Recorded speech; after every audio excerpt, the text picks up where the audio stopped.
ചെയ്ത മോനെ നീ? എന്നെ നീ തീ തീറ്റിച്ചു കളഞ്ഞല്ലോ. എന്താ അമ്മ ഇത്? അച്ഛനവിടെ അകത്തുണ്ട്. നീ കാര്യം പറയേ.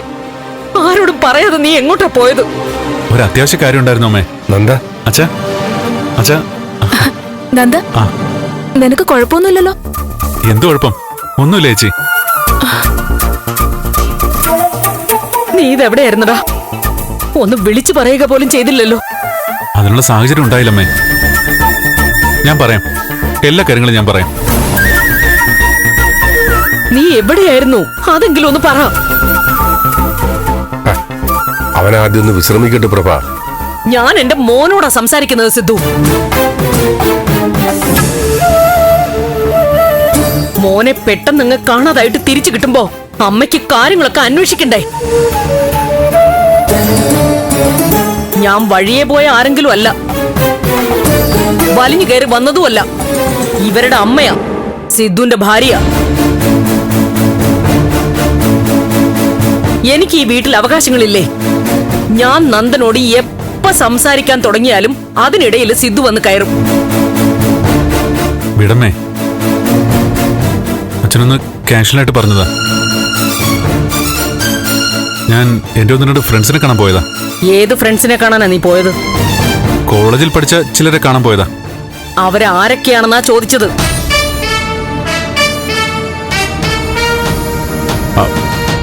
അത് നിന്റെ ഏകദേശം എല്ലാ കൂട്ടുകാരെയും എനിക്കറിയാം. പറ, ആരാ അവര്? അത് അമ്മയ്ക്ക് അറിയാൻ പാടില്ലാത്ത ഒന്ന് രണ്ട് പേരാ അമ്മേ. ഡാ, നീ എന്റെ മുഖത്ത് നോക്കി പറ, നീ നിന്റെ കൂട്ടുകാരെ കാണാനാ പോയതെന്ന്.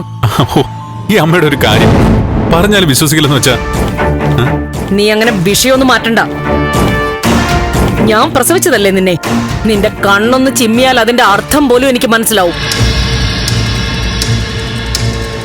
അമ്മേ, അവനെ വിട്. അവൻ പോയി വിശ്രമിച്ച് ഭക്ഷണം കഴിക്കട്ടെ. നീ പോയി ഫ്രഷ് ആവ്.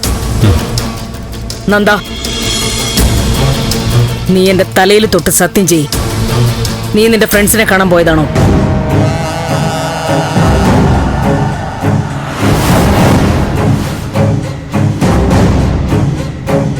എന്റെ അമ്മയാണ് സത്യം. ഞാൻ എന്റെ കോളേജ് മെറ്റിനെ കാണാൻ പോയത്.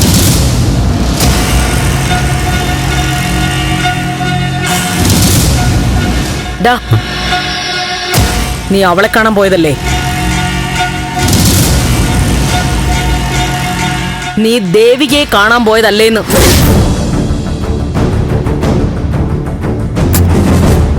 താൻ എന്ത് വിഡ്ഢിത്തരായി പറയുന്നത്? എന്നെ അങ്ങനെ വിഡ്ഢിയാക്കണ്ട. എനിക്കറിയാം, നന്ദൻ പോയത് ദേവികയെ കാണാൻ തന്നെയാ. അതിന് ദേവി എവിടെയാ? അമ്മ അതുകൂടി ഒന്ന് പറ. അവളുടെ ഒളിത്താവളം എനിക്കറിയാമായിരുന്നെങ്കിൽ അവൾ എന്നേ അഴിയെണ്ണി തുടങ്ങിയിട്ടുണ്ടാവുമായിരുന്നു. നന്ദ, നീ അകത്തു പോ. പറഞ്ഞു എന്തൊക്കെയോ പറയാ. ഓരോന്നോരോന്ന് എല്ലാം കൈവിട്ടു പോയിക്കൊണ്ടിരിക്കുക. വീട്ടിലുള്ള ബന്ധങ്ങളെങ്കിലും അറ്റുപോകാതെ പിടിച്ചു നിർത്തണം. അതെങ്കിലും മനസ്സിലാക്കാൻ പറ്റുമെങ്കിൽ ഒന്ന് മനസ്സിലാക്കി പ്രഭ.